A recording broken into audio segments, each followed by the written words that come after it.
ओम नमो भगवते वासुदेवाय. ओम श्री परमात्मने नमः. स्वामी विवेकानंद कृत भक्तियोग. भक्तीचे लक्षण. निष्कपट भावाने ईश्वराचा शोध घेणे त्यालाच भक्ती असे म्हणतात. या शोधाचा प्रारंभ, मध्य आणि अंत प्रेमामध्ये होतो. ईश्वरावर केवळ एक क्षणाची अतीव प्रेम भावना आमच्यासाठी शाश्वत मुक्ती देणारी असते. भक्तिसूत्रामध्ये नारद म्हणतात, ईश्वराबद्दल उत्कट प्रेमच भक्ती आहे. जेव्हा मनुष्य त्याला प्राप्त करतो, सर्व त्याच्यावरही प्रेम करतात. तो कुणाचाही तिरस्कार करीत नाही. नेहमी तो समाधानी असतो. या प्रेमात कुठल्याही काम्य वस्तूची प्राप्ती होऊ शकत नाही. कारण की जोपर्यंत सांसारिक वासना वास करतात, तोपर्यंत या प्रेमाचा उदयच होत नाही. भक्ती ही कर्माहून श्रेष्ठ आहे आणि ज्ञान तसेच योगाहूनही उच्च आहे. कारण की या सर्वांचे उद्दिष्ट एकच आहे. भक्ती स्वयंसाध्य आणि साधन स्वरूप आहे. आपल्या देशात साधू महापुरुषांच्यात भक्ती ही चर्चेचा विषय बनलेली आहे. भक्तीचे विशेष रूपाने व्याख्या करणारे शांडिल्य व नारद यांच्यासारखे महापुरुष यांना सोडून दिले तरी स्पष्टपणे ज्ञानमार्गाचे समर्थक व्याससूत्राचे महान भाष्यकारानेही भक्तीसंबंधी आम्हाला बरेच काही सांगितले आहे. जरी त्या भाष्यकारांनी सर्व सूत्रांची जरी नाही, तर अधिकतर सूत्रांची व्याख्या शुष्क ज्ञानाच्या अर्थाने सांगितली आहे. परंतु जर आम्ही त्या सूत्रांचा आणि विशेष करून उपासना कांडाचे सूत्रांचे अर्थाचा निरपेक्ष भावाने विचार करून पाहिल्यास असे समजते की त्याची या प्रकारची यथेच्छ व्याख्या होऊ शकत नाही. खरे पाहता ज्ञान आणि भक्तीमध्ये फार अंतरच नाही, जेवढे लोकांना वाटते. पण जसे आपण पुढे पाहू की हे दोन्ही आम्हाला एकाच उद्दिष्टाकडे घेऊन जातात. हीच परिस्थिती राजयोगाचीही आहे. त्याचे अनुष्ठान जेव्हा मुक्तिप्राप्तीसाठी केले जाते, भोळ्या भाळ्या लोकांच्या डोळ्यात धूळ फेकण्याच्या उद्देशाने नाही. जसे ढोंगे साधू मांत्रिक करतात, तर तेही आम्हाला उद्दिष्टापर्यंत पोहोचवते. भक्तियोगाचा एक मोठा फायदा हा की तो ईश्वराच्या प्राप्तीचा सर्वात सोपा आणि स्वाभाविक असा मार्ग आहे. पण त्याचबरोबर त्यात एका विशेष भीतीचा संभव आहे की तो आपल्या थोड्या ज्ञानाच्या जोरावर भयानक मतांध व कट्टर बनतो. हिंदू, मुस्लिम, ख्रिश्चन धर्म यात जिथे अशा धर्मांध व्यक्तींचे समूह आहेत, ते अशा थोडे ज्ञान असलेल्या भक्तांचे निर्माण झालेले आहेत. ती योग्य निष्ठा जिच्याशिवाय यथार्थ प्रेमाचा विकास संभव नाही, नेहमी दुसऱ्या धर्माच्या निंदेचे कारण बनते. प्रत्येक धर्मात आणि देशात सर्व दुर्बल आणि अविकसित बुद्धीची जी माणसे आहेत, ते आपल्या आदर्शावर प्रेम करण्याचा एकच उपाय जाणतात, तो म्हणजे इतर सर्व आदर्शांचा तिरस्कार करणे. इथेच या गोष्टीचे उत्तर मिळते की तोच माणूस जो धर्म आणि ईश्वर यांच्या संबंधात स्वतःच्या आदर्शात एवढे प्रेम करतो की कुणा दुसऱ्या आदर्शास पाहिल्यास किंवा त्याच्या संबंधी ऐकण्याने तो एवढा उग्र का होत असावा. या प्रकारचे प्रेम थोडे आहे. दुसऱ्यांच्या हातून आपल्या धन्याच्या संपत्तीचे रक्षण करणाऱ्या एखाद्या कुत्र्याच्या सहज प्रवृत्तीप्रमाणे आहे. पण हो, कुत्र्याची ती सहज प्रेरणा मनुष्याच्या युक्तीपेक्षा कितीतरी श्रेष्ठ आहे. कारण की तो कुत्रा कमीत कमी आपल्या धन्याला शत्रू समजण्याच्या भ्रमामध्ये कधी पडत नाही. जरी त्याचा धनी कुठल्याही वेशात त्याच्यासमोर आला तरीसुद्धा. मतांध व्यक्ती आपला सारासार विचार घालवून बसते. व्यक्तिगतच विषयावर त्याची जास्त नजर असल्यामुळे तो हे जाणण्यास अजिबात उत्सुक नसतो की कोण काय म्हणतो ते बरोबर आहे की चूक. त्याचे एकमात्र लक्ष हे समजण्यात असते की ते सांगणारा कोण आहे. बघूया, जी व्यक्ती आपल्या पंथातील लोकांप्रती दयाळू, भली आणि खरी आहे, सहानुभूतीने संपन्न आहे, तीच आपल्या पंथाच्या बाहेरील लोकांसाठी वाईटातील वाईट काम करण्यात कधीच मागे पुढे पाहत नाही. पण हे भय भक्तीच्या केवळ निम्न अवस्थेत असते. या अवस्थेला गौणी म्हणतात. परंतु जेव्हा भक्ती पूर्णपणे पक्व झाल्यावर ज्या अवस्थेला जाते, जिला आम्ही पराभक्ती असे म्हणतो, तेव्हा या प्रकारची भयंकर मतांधता आणि कट्टरतेची पुन्हा भीती राहत नाही. या पराभक्तीने अभिभूत व्यक्ती प्रेमस्वरूप ईश्वराच्या इतकी निकट जाते की ती पुन्हा दुसऱ्यांप्रती तिरस्कार भावाने यंत्रस्वरूप होऊ शकत नाही.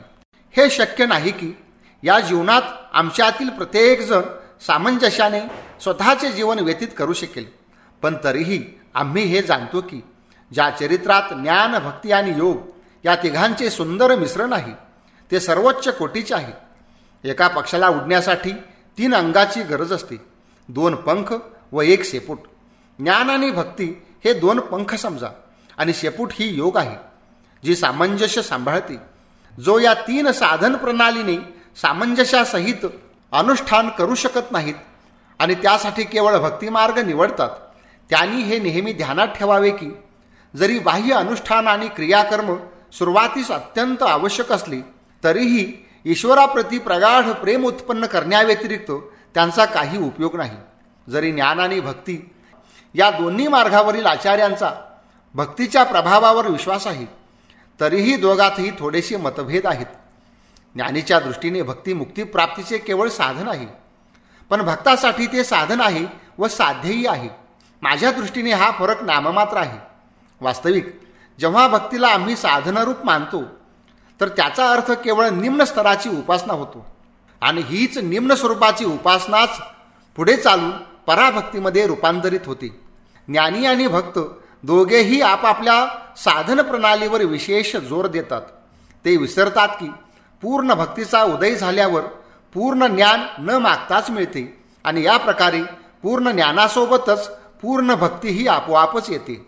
ही गोष्ट लक्षात ठेवून आता हे समजण्याचा प्रयत्न करूया की याविषयी महान वेदांत भाष्यकारांचे काय म्हणणे आहे. आवृत्ती रसक्रदूपदेशात या सूत्राची व्याख्या करताना भगवान शंकराचार्य म्हणतात, लोक असे म्हणतात की तो गुरुचा भक्त आहे, तो राजाचा भक्त आहे, आणि ही गोष्ट त्या व्यक्तीसंबंधी सांगतात जे गुरु किंवा राजाचे अनुसरण करतात आणि त्या प्रकारचे अनुसरणच त्यांच्या जीवनाचे ध्येय असते. या प्रकारे जेव्हा ते म्हणतात एक पतिव्रता स्त्री बाहेर गेलेल्या तिच्या पतीचे ध्यान करते, त्यावेळी एक प्रकारे उत्कंठेने निरंतर आठवण हाच तिचा हेतू आहे. शंकराचार्याच्या मतानुसार हीच भक्ती आहे. याप्रमाणे अथातो ब्रह्म जिज्ञासा या सूत्राची व्याख्या करताना भगवान रामानुज म्हणतात, एका भांड्यातून दुसऱ्या भांड्यात तेल ओतताना ज्याप्रमाणे ते एक अखंड धारेतून पडते, तसेच कोणत्याही ध्येय वस्तूच्या निरंतर स्मरणाला ध्यान असे म्हणतात. जेव्हा या प्रकारची ध्यानावस्था ईश्वरासंबंधी प्राप्त होते तर सर्व बंधने तुटून जातात. या प्रकारे शास्त्रात या निरंतर स्मरणालाच मुक्तीचे साधन सांगितले आहे. पुन्हा ही स्मृतीच दर्शनाप्रमाणे आहे, कारण की याचे तात्पर्य या शास्त्रोक्त वाक्याप्रमाणे आहे. दूर आणि जवळ असलेल्या पुरुषाच्या दर्शनाने हृदयग्रंथी छिन्नभिन्न होऊन जातात, समस्त संशयाचा नाश होतो आणि सर्व कर्मे क्षीण होऊन जातात. जे जवळ आहे त्याचे दर्शन तर होऊ शकते, पण जे दूर आहे त्याचे केवळ स्मरण केले जाऊ शकते. म्हणून शास्त्रांचे म्हणणे आहे की आम्हाला त्यांना बघायचे आहे. ते जवळ आहेत व दूरही आहेत, आणि याप्रमाणे शास्त्र आम्हाला हे दर्शवते की वरील प्रकारचे स्मरण दर्शनाच्या बरोबरीच आहे. ही स्मृती प्रगाढ झाल्यावर दर्शनाचे रूप धारण करते. शास्त्रांनी प्रमुख स्थानावर सांगितले आहे की उपासनेचा अर्थ नित्य स्मरणच आहे आणि ज्ञानही जे असंस्कृत उपासनेहून वेगळे नाही. निरंतर स्मरणाच्या अर्थातच याचे वर्णन आहे. म्हणून श्रुतीने त्या स्मृतीला जिने प्रत्यक्ष अनुभूतीचे रूप धारण केले आहे तिला मुक्तीचे साधन सांगितले आहे. आत्म्याची अनुभूती तर नाना प्रकारच्या विद्यांनी होऊ शकते, ना बुद्धीने आणि न पुन्हा पुन्हा वेदाध्ययन करण्याने. ज्याला हा आत्मा वरण करतो तोच त्याची प्राप्ती करतो, म्हणजेच त्याच्यासमोर आत्मा आपले स्वरूप प्रकट करतो. इथे हे सांगितल्यानंतर की केवळ श्रवण मनन आणि निधिध्यासनाने आत्मा मिळत नाही, हे सांगितले आहे की ज्याला हा आत्मा वरण करतो, जो या आत्म्यावर नितांत प्रेम करतो, तोच आत्म्यास सर्वात जास्त प्रियपात्र आहे. हे प्रियपात्र ज्यामुळे आत्म्याची प्राप्ती होऊ शकते त्यासाठी स्वयं भगवान मदत करतात, कारण की त्यांनी स्वतः सांगितले आहे की जो माझ्याशी सतत युक्त आहे आणि माझे प्रीतीपूर्वक भजन करतो त्यांना मी असा बुद्धियोग देतो की ज्यामुळे तो मला प्राप्त होतो. यामुळेच असे सांगितले आहे की ज्याला ही प्रत्यक्ष अनुभवात्मक स्मृती अत्यंत प्रिय आहे त्यालाच आत्मा वरण करतो, तोच परमात्म्याची प्राप्ती करतो. कारण की ज्याचे स्मरण केले जाते त्या परमात्म्याला ही स्मृती अत्यंत प्रिय आहे. हे निरंतर स्मरणच भक्ती शब्दाने अभिहित झालेले आहे.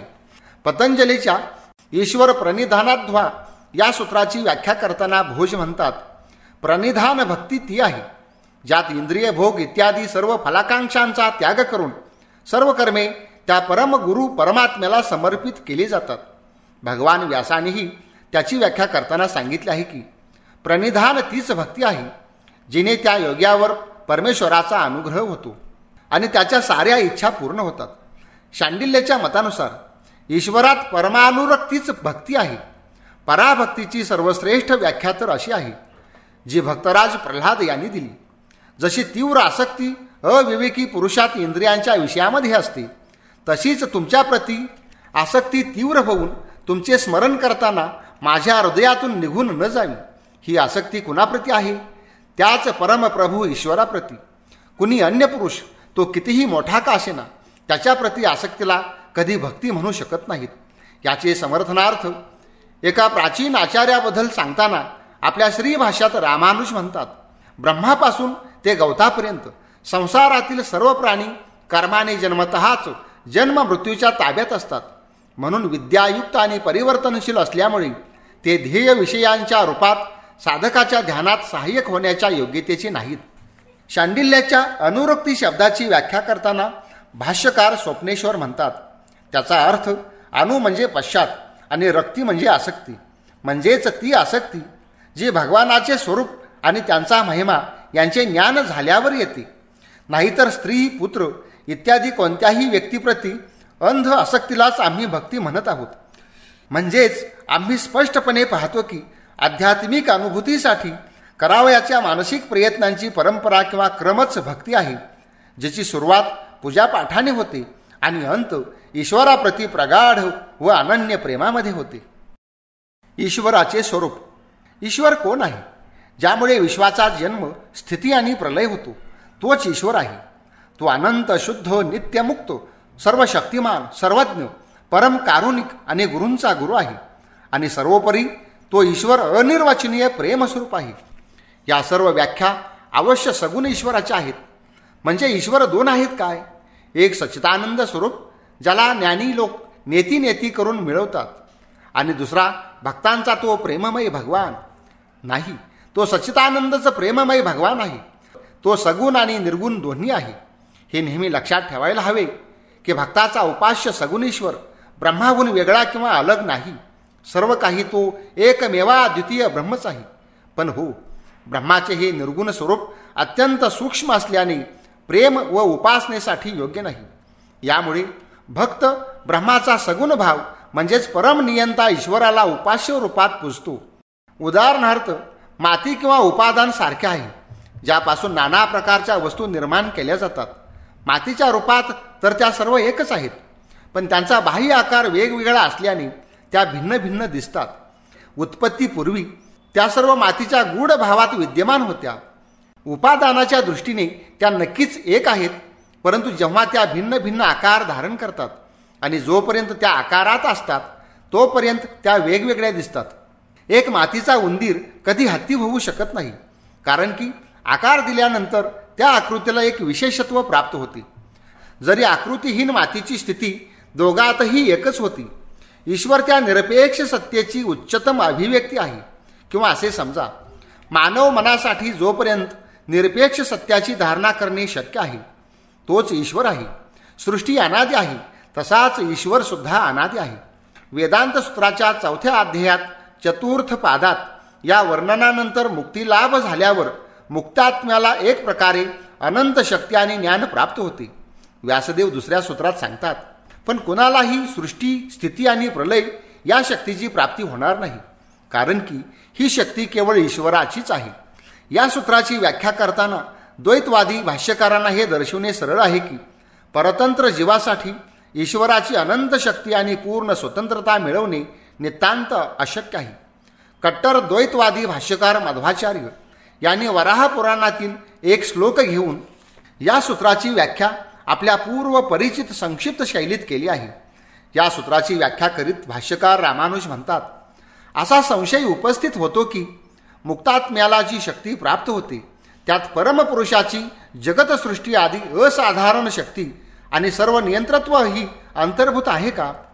किंवा त्याला ही शक्ती मिळत नाही आणि त्याचे ऐश्वर्य केवळ इतकेच असते की त्याला परमपुरुषाचे साक्षात दर्शन भरभरून होते. यावर पूर्वपक्ष असा उपस्थित होतो की मुक्तात्म्याचे जगनियंत्रत्व मिळणे युक्तियुक्त आहे, कारण की शास्त्राचे कथन आहे तो शुद्ध रूप होऊन परमपुरुषाबरोबर परम एकत्व प्राप्त करतो. दुसरीकडे हेही सांगितले आहे की त्याच्या सर्व वासना पूर्ण होऊन जातात.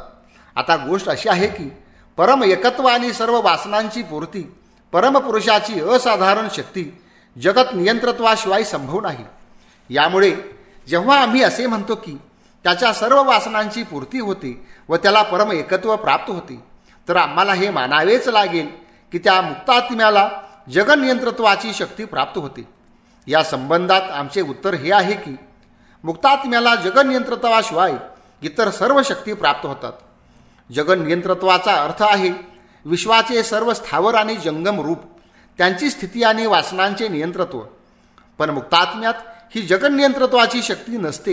हां, त्यांचे परमात्म दृष्टीने आवरण अवश्य दूर होते आणि त्यांना प्रत्यक्ष ब्रह्मानुभूती मिळते. केवळ हेच त्यांचे एकमात्र ऐश्वर्य आहे. हे कसे समजते? शास्त्र वाक्यांच्या आधारे. शास्त्र सांगते की जगनियंत्रत्व केवळ परब्रह्माचा गुण आहे. जसे ज्यामुळे हा समुदाय उत्पन्न होतो, ज्याने हा समुदाय स्थित राहतो आणि ज्याने प्रलयकालात हा समुदाय लीन होऊन जातो, तू त्याला जाणण्याची इच्छा धर, तेच ब्रह्म आहे.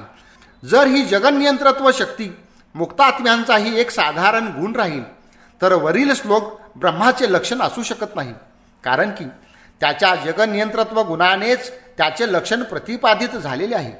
असाधारण गुणांनीच एखाद्या वस्तूची व्याख्या होते, त्याचे लक्षण प्रतिपादित होते.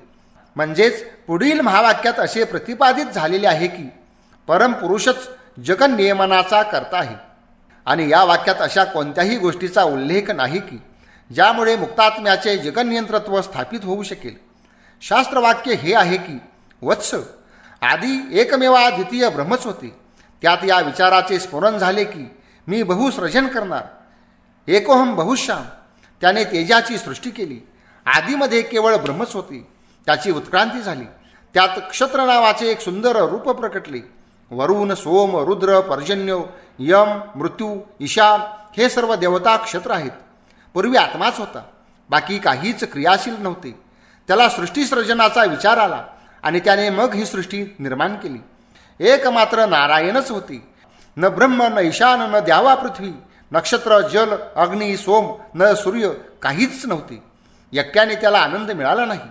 ध्यानाच्या नंतर त्यांना एक कन्या झाली. दश इंद्रिय जे पृथ्वीवर वास करूनही तिच्यापासून वेगळे आहे, ती आत्म्यात असूनही, इत्यादी प्रकारची श्रुती. दुसऱ्या सूत्राची व्याख्या करताना रामानुज म्हणतात, जर तुम्ही म्हणतात असे नाही, वेदांतात असे अनेक श्लोक आहेत जे याचे खंडन करतात, तर वास्तवात वेदांत त्या त्या स्थानी केवळ निम्न देवलोकासंबंधातच मुक्तात्म्याच्या ऐश्वर्याचे वर्णन करत असतात. ही एक सरळ मीमांसा आहे. जर रामानुज समष्टीच्या एकतेचा स्वीकार करतात, परंतु त्यांच्या मतानुसार या समष्टीच्या आत नित्य भेद आहेत, म्हणून हे मतही कार्यतः द्वैत भावात्मक असल्याने जीवात्मा आणि सगुण ब्रह्म म्हणजेच ईश्वर यांच्यामध्ये फरक करण्यात रामानुजांना काही कठीण काम नव्हते. आता या संबंधी प्रसिद्ध अद्वैतवादीचे काय म्हणणे आहे ते समजण्याचा प्रयत्न करूया. आम्ही पाहतो की अद्वैत मत द्वैतवादाची समस्त आशा आणि स्पृहांची कशा प्रकारे रक्षण आणि पूर्तता करते आणि पुन्हा त्याबरोबरच कशा प्रकारचा ब्रह्मभाव उत्पन्न मानवजातीच्या परमोच्च गतीसोबत सामंजस्य ठेवत आपल्याच सिद्धांताचे प्रतिपादन करत आहे. जी व्यक्ती मुक्ती लाभानंतरही आपल्या व्यक्तित्वाची रक्षा इच्छुक आहेत, भगवानापासून स्वतंत्र राहू इच्छितात, त्यांना आपल्या स्पृहांनी चरितार्थ करणे आणि सगुण ब्रह्माचा समागम करण्याचा यथेष्ट अवसर मिळेल. अशा लोकांसंबंधी भागवत पुराणात सांगितले की हे राजन, हरीचे गुण असेच आहेत की सर्व बंधनातून मुक्त आत्माराम ऋषीमुनीही भगवानाची अहेतूने भक्ती करतात. सांख्यामध्ये या लोकांना प्रकृती लीन असे संबोधले आहे. सिद्धिलाभाचे नंतर हेच दुसऱ्या कल्पात वेगळ्या जगाचे शासनकर्त्याचे रूपात प्रकट होतात, परंतु यातील कोणीही ईश्वरासमान होऊ शकत नाही. जे अशा अवस्थेत जातात जिथे सृष्टी नाही, न सृष्ट न स्रष्टा, जिथे ज्ञाता नाही, ज्ञान नाही, ज्ञेय नाही, जिथे न मी आहे न तू आहेस न तो आहे, जिथे प्रमाता नाही, प्रमेय नाही आणि प्रमाणही नाही, जिथे कोण कुणाला पाहिल, ते सर्व पुरुष अतीत होऊन तिथे पोहोचले आहेत. जिथे वाणी नाही, मन नाही आणि ज्याला श्रुतीने नेती नेती असे म्हटलेले आहे, परंतु या अवस्थेला प्राप्त करू शकत नाही अथवा जे इच्छा करीत नाहीत, ते त्या एक अविभक्त ब्रह्माला प्रकृती, आत्मा आणि या दोघांनी ओतप्रोत तसेच त्याचे आश्रयस्वरूप ईश्वर या त्रिधा विभक्त रूपात पाहतील. जेव्हा प्रल्हाद स्वतःला विसरून गेले तेव्हा त्यांच्यासाठी सृष्टी राहिली नाही, ना तिचे कारण राहिले फक्त नामरूपाने विभक्त एक अनंत तत्व. पण जेव्हा त्यांना याचे ज्ञान झाले की मी प्रल्हाद आहे, त्यावेळी त्यांच्या समोर जगत आणि कल्याणकारी अनंत गुणाकार जगदीश्वर प्रकाशित झाले. हीच अवस्था बडभागी नंदनंदन गतप्राणा गोपींची झाली होती. जोपर्यंत त्या अहम ज्ञानाने शून्य होत्या तोपर्यंत त्या जशा कृष्णच झाल्या होत्या. पण जसे त्या कृष्णाला उपास्य रूपामध्ये पाहू लागल्या त्याचवेळी त्या पुन्हा गोपीच्या गोपीच झाल्या. आणि तेव्हा त्यांच्यासमोर पितांबरधारी माळा विभूषित साक्षात मनमथाचेही मनाला मथ देणारे मृदू हास्य रंजित कमलमुख श्रीकृष्ण प्रकट झाले. आता आम्ही आचार्य शंकरांची गोष्ट घेऊ. ते सांगतात, ठीक आहे, जे लोक सगुण ब्रह्माच्या उपासनेच्या बळावर परमेश्वराबरोबर एकरूप होतात, पण त्याबरोबरच ज्याचे मन आपले वेगळे अस्तित्व ठेवते त्याचे ऐश्वर्य ससीम असते की असीम असते, अशी शंका आल्यावर पूर्वपक्ष उपस्थित होतो की त्याचे ऐश्वर्य असीम आहे, कारण की शास्त्र सांगते त्यांना स्वराज्य प्राप्त होते, सर्व देवता त्यांची पूजा करतात, सर्व लोकात त्यांच्या कामना पूर्ण झालेल्या असतात. याच्या उत्तरात व्यास म्हणतात, हो, जगताची सृष्टी आदीची शक्ती सोडून मुक्तात्म्याला सृष्टी, स्थिती आणि प्रलयाची शक्तीशिवाय इतर सर्व अनिमादी शक्ती प्राप्त होतात. राहिले जगाचे नियंत्रत्व, ते तर केवळ नित्यसिद्ध ईश्वराचेच असते, कारण की शास्त्रामध्ये जिथे जिथे सृष्टी आदीची गोष्ट सांगितली आहे त्या सर्व ठिकाणी ईश्वराचीच गोष्ट सांगितलेली आहे. तिथे मुक्तात्म्यांचा कोणताही संबंध आलेला नाही. जगताचे परिचालनात केवळ परमेश्वराचाच हात आहे. सृष्टी आदी संबंधित सर्व श्लोक त्यांनाच निर्देशित करतात. नित्यसिद्ध विशेषणही दिलेले आहे. शास्त्र हेही सांगते अन्य लोकांची अनिमादी शक्ती असीम नाहीत, म्हणजेच जगाच्या नियंत्रणामध्ये त्या लोकांचे काही स्थान नाही, तरीही ते आपल्या मनाचे वेगळे अस्तित्व ठेवतात. यामुळे संभव आहे की त्यांच्या इच्छा वेगवेगळ्या असतील. असेही होऊ शकते की एक सृष्टीची इच्छा करेल तर दुसरा विनाशाची. हे द्वंद्व दूर करण्याचा एकमेव उपाय की त्यांच्या सर्व इच्छा एकाच इच्छेच्या अधीन केल्या पाहिजेत. म्हणजेच सिद्धांत हा निघतो की मुक्तात्म्याच्या सर्व इच्छा परमेश्वराच्या इच्छेत अधीन व्हाव्यात. असो, भक्ती केवळ सगुण ब्रह्माप्रती केली जाऊ शकते. देहाभिमानींना अव्यक्त गती फार कठीणतेने प्राप्त होते. आमचे स्वभावरूपी स्तोत्राच्या बरोबर सामंजस्य ठेवत भक्ती प्रवाहित होते. हे सत्य आहे की ब्रह्माची मानवी भावाशिवाय आम्ही कोणत्याही दुसऱ्या भावाची धारणा करू शकत नाही. पण काय हीच गोष्ट आमच्या प्रत्येक ज्ञानवस्तूच्या संबंधातही घडते.